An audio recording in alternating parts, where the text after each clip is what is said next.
Hello everyone, welcome to our section where we're going to be actually coding up some objects inside of Python. So I have a blank script here, and to kind of jump in to get started, the way that we're going to create a class in Python is by first starting out with the keyword that says class. So you can see your CLASS type spells out class, and it's orange. And this is kind of similar to that def that we saw earlier with functions. So it's going to be a bit similar in that regard. After we go ahead and say the word class, what we're going to provide it is the name of the class. So what I'll do here is I'm just going to call this my class to be a bit similar to the code we've seen here. And the definition here is after you put class, you'll have the class name. And you have this weird thing that says superclass. So if you've done coding before, you might have heard about super or inheritance. For the time being, after you go ahead and you type out my class, you're going to have a set of parentheses that takes in an object that you want to inherit from. If you don't have any inheritance, like in this scenario where we're just creating a new class by itself, you can just put the keyword object inside of there. This will actually run without it being in there, so this code is actually fine with class my class with the empty parentheses, but it's recommended after 3.0. You can see here that you should that you should inherit from another class, so it's good to just put object in there regardless. Nice. So after we go ahead and we actually have a class definition, what we could do next is try to build up our attributes of our class. And what are attributes again? Attributes are what we like to define as variables and functions or methods. So again, my class right here, let's just make a very basic definition where we say, okay, I'm going to create a variable. Let's just call it version. This is similar to what we have it set to before. And I'm going to set the version equal to 1.0. Now, what does any of this do really? Why am I putting version right here? Well, this is going to be something that is a part of that class. So let's go ahead and actually run our code. And what I'm going to do now with just this 2 lines of code that we created, I'm going to do what we call instantiate an object. Instantiate is a very fancy way of saying create or make an object. And what you could say here now is you can create a variable. I usually use a, you can call it anything you want. A is equal to, we used to do things where we said 5 and 12 or true. In our previous lecture, we noticed that we could do something where we have int and then we take in a variable to use. In this scenario, what we're going to do is I'm going to say a is equal to my class, and I'm going to put in these 2 parentheses after it. And what this will do is instantiate that variable. And this looks very similar to what we do with the int. Now, I actually can type out a here, and you'll see here that I get this memory address where it says main my class object at this memory address. And we remembered that we created this variable called version, a part of our my class. So what I can type out here is a.version, and voila, we actually get the 1.0. Now, is this built into Python or anything? Nope, this is actually going to be updated. If I change this to 15, and I say a is equal to my class, and then I type out a.version, we'll now have a 15. So this is very useful if you're making objects in Python. These attributes or these variables are what we create here. Now, let's just say that you're shipping this out to other people. You don't want them to have to edit the version source code. Maybe we want to give them some tools as part of the class so that they can change the version.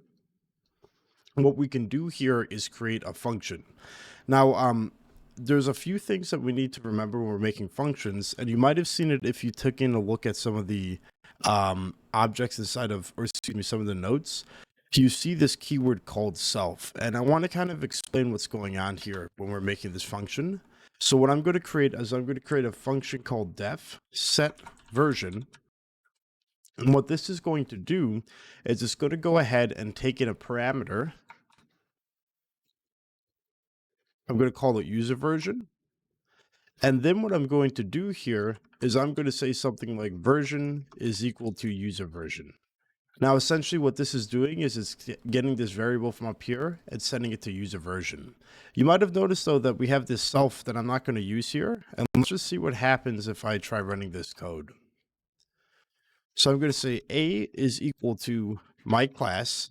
One more thing I've seen before is that you might do something like this. A is equal to my class. Unfortunately, this code runs for us, and what happens here is that you're actually setting it to the object of my class. So usually you're not creating it. It might work sometimes here, but you're not instantiating the object. So please, whenever you're instantiating an object, make sure that you're setting it with the two parentheses there, and we'll see later why we need to do that. Now we'll see here that I have this a dot version of 1.0. And now what I want to do is I want to say something like, okay, a dot. And now after I put a dot, I'm going to have access to, you can see in this pop-up, set version. So I can click that and I can say, okay, I'm going to set the version. Let me do 15 again. And this is very odd. It says here we get a type error. Set version takes one positional argument, but two were given. How am I giving two arguments here when I only provided 15? This is where this self keyword comes into play.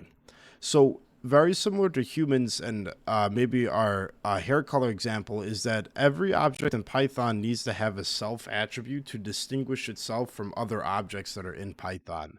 So if I had two different my class attributes, I want to make sure that I can distinguish them from each other using this self keyword. That's what self means.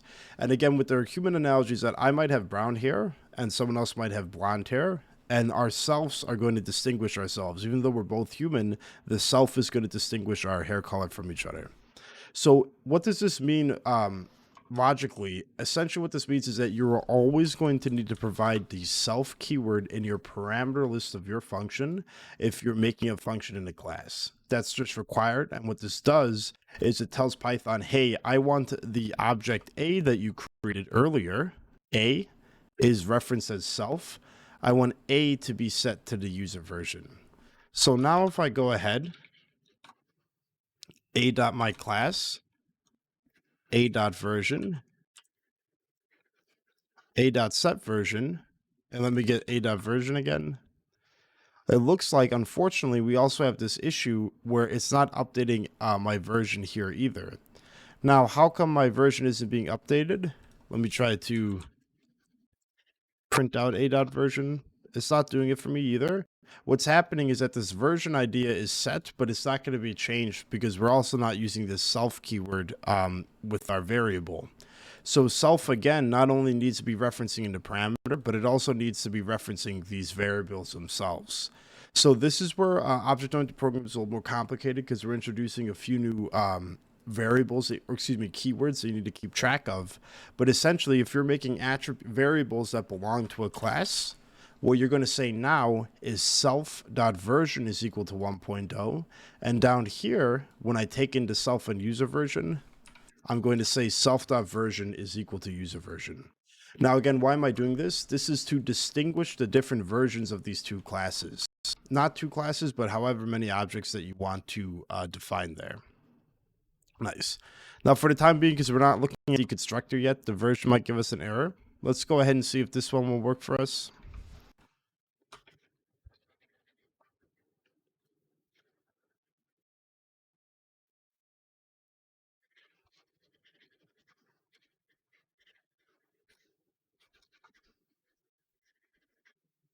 Cool. And now it looks like when I put in this self.version that's up here, I was putting it up there as well, but it gave us a little error because we'll look at the constructor later. But now essentially I'm creating a singular instance of version that I can reference here. Now, why is this important? Well, what if happens if I make a new class of B? What's the version of B? That's 1.0. And what's the version of A? That's 10. So now I have two different objects that can deal with these different versions. And again, you might have 100 different objects going on. And this is where the self keyword comes into play. Awesome.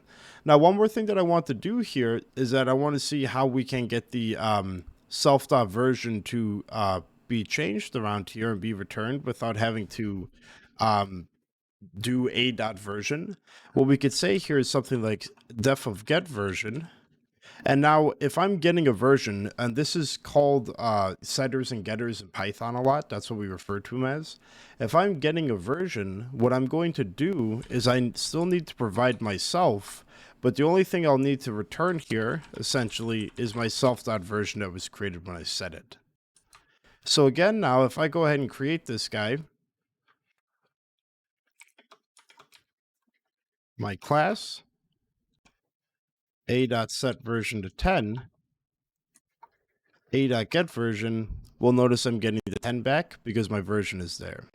Now, one thing that's an issue in our code right now is let's try to see what happens if I remove the self get here.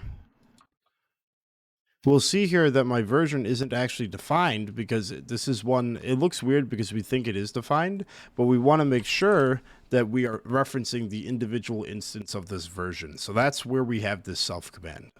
Awesome. So again, try to add in another variable here if you'd like and play around with these self.versions. But again, for this object-oriented programming concept, remember that this is how we'll define a class, class name, the object that it's inheriting from. If you're not inheriting from a custom-made class, you can just put object there. The version that you're going to be used, or attributes such as variables that you'll use, and then functions that will work on those variables from up there.